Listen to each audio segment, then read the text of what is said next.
महाराज जी के आज के विशेषांक में रक्षा सूत्र परिवार के सभी सदस्यों का हार्दिक स्वागत है। बाबा जी के भक्तों को राम राम। महाराज जी की टेलीफोन प्रणाली निराली थी। वे बिना भौतिक उपकरणों के भक्तों के घर जब तब टेलीफोन किया करते।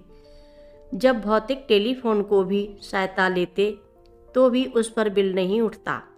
अपनी अंतिम यात्रा के कुछ दिनों पूर्व महाराज जी ने बिना टेलीफोन के उत्तर प्रदेश सरकार के प्रमुख सचिव श्री ज्ञान प्रकाश से बात की। ज्ञान प्रकाश लखनऊ में थे, महाराज जी कैंची में।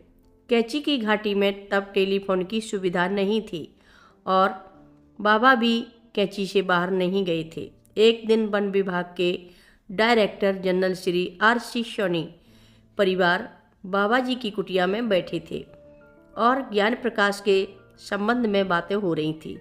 उधर लखनऊ में श्री ज्ञान प्रकाश के निवास में टेलीफोन की घंटी बजने लगी। बाबा जी ने जो भी आदेश उन्हें देना था मन ही मन दे दिया और अलौकिक टेलीफोन बंद कर दिया। ज्ञान प्रकाश जी उनसे और भी कुछ पूछना चाहते थे, लेकिन टेलीफोन भंग हो जाने के कारण पूछ नहीं पाए। उन्हें यह भी पता नहीं चल पाया कि टेलीफोन कहाँ से किया गया था। कुछ दिनों बाद जब सोनी साहब ज्ञान प्रकाश जी से मिले तो उन्होंने उनसे बाबा जी के टेलीफोन की चर्चा की। सोनी साहब ने कहा कि जो दिन और समय आप बीत रहे हैं उस दिन और समय मैं बाबा जी की कुटिया में ही था और आप ही के बारे में चर्चा हो रही थी। ज्ञान प्रकाश जी बाबा जी के इस अलौकिक टेलीफोन से हैरान रह गए। 1965 में रूपा मिस्त्री स्टील लुधियाना के रहने वाले श्री हीरालाल खन्ना के अनुसार एक बार महाराज जी अपने कुछ भक्तों के साथ उनके मौसेरे भाई ज्ञानचंद कपूर के यहाँ पधारे। श्री कपूर अमृतसर में रहते थे। बाबा जी ने अपने 2 दिनों के प्रवास के दौरान अनेक भक्तों से टेलीफोन पर बातें की। बहुत से अमृतसर के बाहर के भी थे।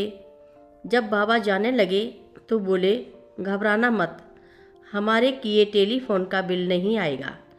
वास्तव में कपूर जी को बाबा जी की लंबी टेलीफोन वार्ताओं का बिल नहीं चुकाना पड़ा। बाबा जी दैवी दूरभाष का ही इस्तेमाल करते थे। जिस भक्त के घर टेलीफोन नहीं होता था उस तक भी उनकी आवाज़ पहुंच जाती थी।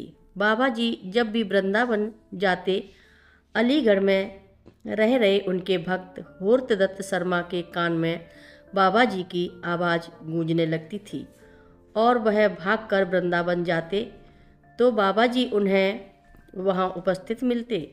इसके अलावा बाबा जी अपनी प्रेरणा शक्ति से भी काम किया करते थे।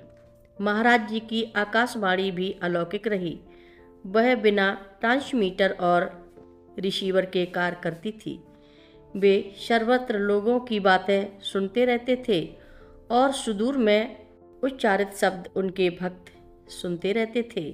महाराज जी के पास उनका अपना अलौकिक दूरदर्शन भी था।